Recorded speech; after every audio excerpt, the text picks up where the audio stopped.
Why does a $3 jug of molasses from the baking aisle pull more deer to a stump than a $20 commercial mineral block from the pro shop?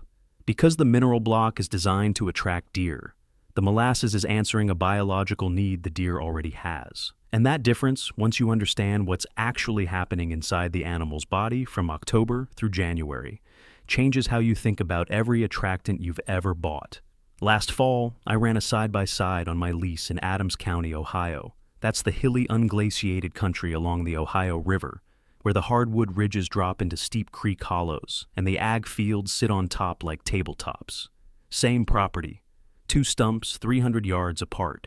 Same timber type, same wind exposure. One stump got a commercial mineral and attractant block from Wild Game Innovations. Retail price about $18. The other stump got roughly a cup of unsulfured blackstrap molasses poured over the flat top, cost about 40 cents. On the cut-a-back cameras I had running on each stump, the molasses stump had its first deer visit in 47 minutes. The mineral block had its first visit in about 14 hours. Over the next 2 weeks, the molasses stump averaged roughly 3 visits per night. The mineral block averaged just over 1. I won't pretend that's a controlled study. 2 stumps, 1 property, 1 season. But the gap was wide enough that I stopped buying blocks entirely and haven't gone back. What I'm going to walk through is the biology of why molasses works at a level most commercial attractants can't match. The exact setup so you don't waste it or attract every raccoon in the county, the 1-season window where it's almost unfair, and the conditions where it flat out doesn't work. And near the end, I'll show you a way to combine molasses with one other dirt-cheap ingredient that turns a single stump into a lick site that holds deer in your area for weeks instead of hours. Before anything else, check your state's baiting regulations. This is the most important sentence in this video. Molasses poured on a stump is bait in every legal definition I'm aware of. Some states allow baiting for deer. Some allow it only outside of season for camera surveys. Some ban it entirely. And within states that allow it, county-by-county exceptions are common. Michigan, Wisconsin, and several other states have banned baiting in specific zones due to CWD, that's chronic wasting disease, concerns. A 5-minute check on your state wildlife agency's website tells you exactly what's legal on your ground. If baiting is illegal where you hunt, this video still teaches you something valuable about deer biology and carbohydrate needs. But don't pour anything on any stump. I'm serious about this. A $200 fine and a lost hunting license isn't worth a cup of molasses. In states where it is legal, here's why molasses outperforms most of what's sitting on the shelf at the hunting store. The commercial attractant industry is built around 2 mechanisms. Scent attraction, meaning the product smells like something a deer wants to investigate. And mineral attraction, meaning the product contains trace elements like calcium, phosphorus, and sodium that deer seek out for antler growth and overall health. Both of those work, I'm not saying they don't. But they're triggering curiosity or a mild nutritional interest. Molasses triggers something deeper. Starting in mid-October, as daylight hours shorten and temperatures drop, a whitetail's metabolism shifts into what biologists call a pre-winter energy accumulation phase. The deer's body is preparing to survive months of reduced food availability. Its caloric demand spikes. It begins seeking out the highest energy food sources available, prioritizing simple carbohydrates and sugars that convert to fat reserves quickly. This is why deer hammer corn, standing soybeans, and late-season food plots so aggressively in October and November. Their body is sending an urgent signal: eat sugar, store fat, survive winter. Blackstrap molasses is roughly 60% sugar by weight, primarily sucrose and glucose. That's a higher sugar concentration than corn, and that matters because of how quickly different carbohydrates convert to usable energy. Corn is roughly 72% carbohydrate, but most of that is starch, which requires extended digestion before the deer's body can convert it to glucose and eventually fat. Starch digestion in a ruminant takes hours and involves fermentation in the rumen. Molasses delivers simple sugars, sucrose, and glucose that absorb almost immediately through the gut wall into the bloodstream. For a deer in caloric deficit, molasses is the difference between a slow bank transfer and cash in hand. The body responds to the immediacy. That's why a deer will walk past a corn pile to get to a molasses stump when both are available. The corn is the better long-term meal. The molasses is the faster fix, and in October, the deer's hormonal state is screaming for fast fixes. Molasses is also higher than soybeans, higher than any natural browse a deer encounters in the wild. When you pour it on a stump, the scent plume that rises off that stump carries volatile sugar compounds, primarily furfuryl and hydroxymethyl furfuryl, that a deer's olfactory system is specifically tuned to detect during the pre-winter period. The deer doesn't smell something interesting. It smells concentrated calories at the exact moment its biology is screaming for concentrated calories. A commercial mineral block smells like minerals. Molasses smells like survival. That's the trick right there. The mineral block on my other stump was still sitting there, with half its surface untouched after 2 weeks. The deer visited it when they had nothing better to do. The molasses stump was cleaned down to bare wood every 3 to 4 days. This is one of those techniques I wrote up in detail in the Buck Hunter's Bible, the field guide I put together with 77 tricks like this one, each with the biology behind it so you understand the why, not just the what. It covers scent control, attractants, stand placement, all 3 rut phases, and a full chapter on forgotten methods that go back decades. There's a 1-page reference card at the back you can print and take to the stand. I put it together over 2 years of field testing, and it's the guide I wish someone had handed me when I started. Links in the description below this video, or if you're watching on a TV, pull out your phone and scan the QR code on screen. Alright, let me get into the setup. The application is almost too simple, which is part of why I didn't trust it the first time a feed store owner in Lamar County, Alabama, that's the piney woods and pasture land along the Mississippi border where cattle operations and deer habitat overlap on almost every property, told me about it. He said his farmers had been pouring molasses on stumps and salt blocks for cattle supplementation for decades, and the deer showed up before the cows did every single time. I thought he was just making conversation. He wasn't trying to sell me anything. He was buying fence wire and mentioned it the way you'd mention the weather. Turned out he was handing me the best attractant I've ever used, and he didn't even know he was doing it. I went home that afternoon and poured my first cup on a stump behind the barn. Quick note on transport. Molasses is thick and sticky. Pour your application amount into a clean water bottle before you leave the house. Screw the cap on tight. The bottle fits in a cargo pocket and doesn't leak. Trying to pour from a full-gallon jug while wearing gloves in the dark is an experience I had once and will not repeat. There's a reason my Drake jacket has that permanent stain on the sleeve. Find a stump, ideally one that's already cut flat on top, 18 to 24 inches across, roughly the diameter of a large pizza. A flat surface holds the molasses and lets it pool instead of running off. Hardwood stumps work better than softwood because the denser grain absorbs the molasses more slowly, giving it a longer surface life. An oak or hickory stump will hold a cup of molasses for 3 to 4 days before it's fully absorbed. A pine stump soaks it up in about a day and a half because the grain is more porous. If all you have is pine, pour a slightly larger amount, maybe a cup and a quarter, to compensate for the faster absorption. If you don't have a flat stump, a section of cut log laid on its side works too. Pour roughly 1 cup of unsulfured blackstrap molasses over the top. That's about the amount that fits in a standard coffee mug. Let it run down the sides and into the bark crevices. The texture of rough bark holds the molasses and slows the absorption, giving it a longer scent release window than a smooth surface would. Here's where most people mess it up. They pour too much. A full bottle dumped on a stump doesn't attract more deer. It attracts more raccoons, more opossums, and more problems. Raccoons especially will camp on a molasses stump and lick it clean in one night if the concentration is high enough. A single cup gives you the scent plume without turning the stump into a raccoon buffet. I learned this after my first attempt, when I poured half a bottle, roughly 2 cups, on a stump near a creek bottom. The camera the next morning showed 4 raccoons, 2 opossums, and 0 deer. The raccoons had been there most of the night. The deer that showed up around dawn caught wind of the raccoon activity and avoided the area entirely. Raccoon scent and the churned-up ground around the stump told every deer in the neighborhood that something unnatural was happening there. Lesson learned: less is more. One more thing on application. Use unsulfured blackstrap molasses, not regular baking molasses, and definitely not sulfured molasses. Blackstrap is the final extraction from sugarcane processing. It has the highest mineral content, the highest sugar concentration, and the strongest scent profile. The sulfured versions contain sulfur dioxide as a preservative, and that chemical has a sharp, acrid smell that deer can detect and don't like.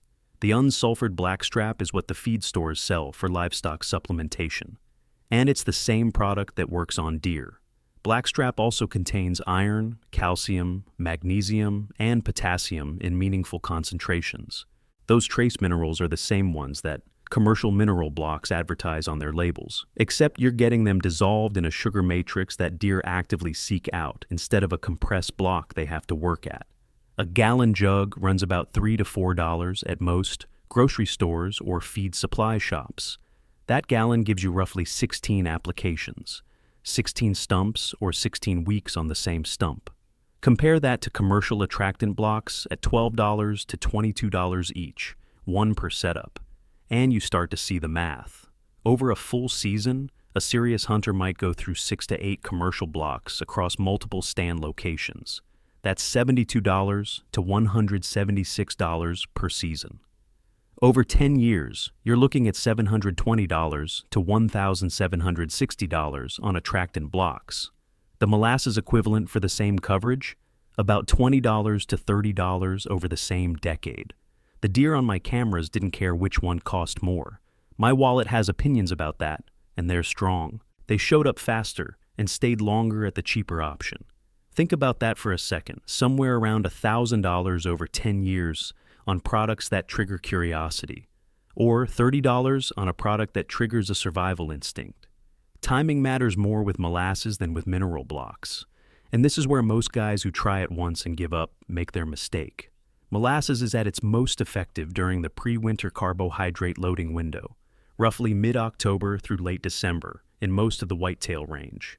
This lines up with 2 of the 3 most important periods of the deer season, pre-rut and rut in October and November, and late season in December. During these periods, a deer's metabolic demand for simple sugars is at its peak. A molasses stump set up in the second week of October, refreshed every 7 to 10 days, will build a pattern of visitation that holds through the entire rut. Outside that window, molasses still works as an attractant, but the response is noticeably weaker. In summer, deer are getting plenty of sugar from natural browse and don't have the same metabolic urgency. I've run cameras over molasses stumps in July and August, and the visitation rate was maybe a third of what I see in October. Still draws deer, but not with the same pull. If you're using it for summer camera surveys, it works fine, and it's a useful tool for inventory counts before you start making season plans. But the magic window is October through December. The scent dispersal of molasses is worth understanding because it explains why it outperforms most attractants at distance. Mineral blocks release scent slowly through solid-state sublimation, meaning molecules evaporate off the surface of the solid block one at a time. The scent plume is narrow and doesn't carry far, maybe 50 to 75 yards on a calm morning. Molasses is a thick liquid, not a solid. Liquids release volatiles faster because the molecules at the surface are more loosely bound. On a morning with moderate humidity and a light breeze, the scent plume from a molasses stump can travel 200 to 300 yards, roughly 2 to 3 football fields. That's a dramatically larger catchment area. You're reaching deer that would never encounter the scent of a mineral block from the same position. I noticed this on camera when deer started approaching the molasses stump from the east side of the property, a direction I'd never seen deer travel from before. They were crossing a ridge nearly 250 yards away. The molasses was pulling them off a trail they would used for years and redirecting them toward the stump. A mineral block at that same location had never done that in 2 previous seasons. One condition kills this method entirely, and it's hard cold. When temperatures drop below about 20 degrees Fahrenheit, roughly the point where your truck windshield frosts over and stays frosted until noon, molasses freezes into a solid mass on the stump surface. Frozen molasses doesn't release volatile scent compounds because the sugar molecules aren't evaporating. The scent plume dies. The stump becomes invisible to the deer's nose at exactly the time of year when they need calories most. A buddy of mine who guides in Burnett County, Wisconsin, that's the sandy pine and oak country in the northwest corner of the state, where late-season temperatures regularly drop below zero, told me he stopped using molasses entirely for his December and January hunts because it froze solid within an hour of application on most mornings. His workaround is mixing the molasses 50-50 with warm water before pouring, which lowers the freeze point slightly, but even that only buys you another 5 to 8 degrees before it solidifies. Below about 12 degrees, nothing keeps it liquid. In those conditions, switch to corn or standing grain food plots if legal, or hunt travel corridors between remaining food sources. The molasses trick is a mid-autumn through early winter tool, not a deep winter one. Let me talk about placement because where you put the stump determines whether you get photos or you get shot opportunities. The instinct is to place the stump right in front of your stand at 20 yards and wait. That's a mistake for 2 reasons. First, deer approaching an unfamiliar attractant source are cautious. They'll circle downwind, test the air, and approach slowly. If your stand is 20 yards from the stump and the deer circles 30 yards downwind of the stump to scent check it, he just walked through your scent cone. You're busted before he ever commits. Second, a molasses stump draws activity throughout the night. Deer, raccoons, coyotes, everything. That concentrated nighttime activity around a point source creates disturbed ground, scat, and mixed scent that makes daytime deer more cautious, not less. Instead, set up 80 to 100 yards from your stand, roughly the length of a football field, along a trail that connects the stump to a known bedding area. The molasses pulls deer out of their beds earlier in the evening because the caloric signal is strong enough to override their normal caution about moving in daylight. They leave the bedding cover sooner, heading toward the stump. Your stand is positioned on the travel corridor between the bed and the stump, not at the stump itself. You catch them in transit, moving with purpose, during legal light. On my PSE setup with federal premium 150 grain loads for backup in Adams County, I had 3 shot opportunities in 2 weeks using this corridor placement. 2 of those deer were moving toward the stump before last light. I wouldn't have seen either of them from a stand hung directly over the stump because they would have arrived after dark. If you watch the kitchen hack video, this might sound familiar. The commercial hunting industry takes a natural compound, repackages it with some camo-printed branding, and sells it at a markup that would make your head spin. Molasses is another example of the same pattern. The active ingredient in several commercial sweet attractant products is, wait for it, molasses, mixed with filler, water, and flavoring, then sold in a smaller bottle for 4 to 6 times the price. The deer don't read labels. They follow their nose to the highest sugar concentration within scent range. Now for the part that turns a good setup into a great one. I mentioned a second ingredient at the top, and this is what I've been saving. After you pour the molasses, take a handful of loose stock salt, the kind you buy in a 50-pound bag at the feed store for about $4 to $5, and scatter it over the molasses-soaked stump surface. About a 1/4 cup, roughly enough to fill your cupped palm. The salt dissolves slowly into the molasses as moisture from the air and occasional rain seep through. What you've created is a crude mineral lick that combines the immediate carbohydrate signal of the molasses with the long-term sodium and trace mineral draw of the salt. The molasses brings the deer in fast. The salt gives them a reason to come back. On my cameras, stumps treated with the molasses salt combination showed roughly 40% more repeat visits over a 2-week period than stumps with molasses alone. I'll be the first to say that number is approximate based on maybe 25 camera days across 3 stumps. It's not a study. But the pattern was consistent enough that I don't set up a molasses stump without salt anymore. The cost of adding salt to the setup, about 10 cents per application. A 50-pound bag lasts for years.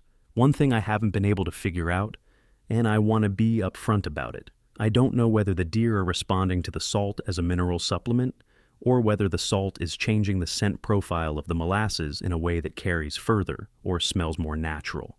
A biologist would probably have a better answer than I do. My best guess is that it's both. Deer seek sodium year-round, and the combination of sugar and salt creates a scent signature that's closer to certain natural food sources like ripe fruit than straight molasses does on its own. But I'm speculating. The cameras tell me it works. The why is above my pay grade. Everything in this video, plus about 60 more field-tested techniques, are organized in the Buck Hunter's Bible. It's the field guide I keep coming back to because every trick has the reasoning behind it, not just the recipe. scent control that costs nothing, stand placement based on terrain instead of guessing, the 3 rut phases explained with different tactics for each, and a chapter of old-timer methods from the 50s through the 70s. There's a pre-hunt reference card at the back that fits in your pack. 2 years of testing went into it, and it's in the description below. Scan the QR code on screen if you're watching on a TV. One limitation I haven't mentioned yet, and it applies to anywhere with a significant bear population. Black bears respond to sweet scent attractants faster and more aggressively than deer do. If you're hunting in bear country, a molasses stump will draw bears before it draws deer, and once a bear claims the site, deer will avoid it for days or weeks. In states where bear baiting is also regulated, a molasses stump could trigger additional legal issues beyond deer baiting regulations. If you hunt anywhere in the northern tier, from Maine through the upper peninsula of Michigan and across northern Wisconsin and Minnesota, or in the southern Appalachians where bear populations have rebounded, factor this in before you pour anything. Also worth mentioning, and this connects to what I said about raccoons earlier, if your property has high raccoon density, the molasses stump will become a raccoon magnet. The workaround is timing. Pour the molasses no earlier than midday, so the initial scent plume hits the air during the afternoon when raccoons are denned up. Deer moving toward food sources in the late afternoon encounter the scent first. By the time raccoons become active after dark, the initial concentration has diminished. This doesn't eliminate the raccoon problem, but it gives the deer a head start. And in my experience, that head start is enough to establish a visitation pattern that persists even after the raccoons find it. On the Drake jacket I wear every sit, there's a permanent molasses stain on the right sleeve from where I wiped my hands last October. My wife noticed it in the laundry and asked what I spilled on myself. I told her it was an attractant compound. She said it smelled like gingerbread cookies. She's not wrong. It does smell like gingerbread cookies. And apparently so do deer, because the camera data backs it up. Try this on your next sit in a state where it's legal. 1 cup of blackstrap molasses, a flat stump, a handful of salt. Camera on the stump, and your stand 80 to 100 yards away on the travel corridor between the bedding area and the stump. Refresh the molasses every 7 to 10 days. I mark it on my phone calendar, the way I used to mark stand rotation dates in the notebook. Consistency matters more than volume. A stump that gets a fresh cup every Saturday morning builds a predictable pattern of visitation that holds through the entire season. A stump that gets a random pour whenever you remember is a stump that deer visit randomly. Run it from mid-October through December and compare your sighting data to last season. If the numbers don't move, I'll eat the stump. Run the camera, let the data decide, and come back and tell me what happened.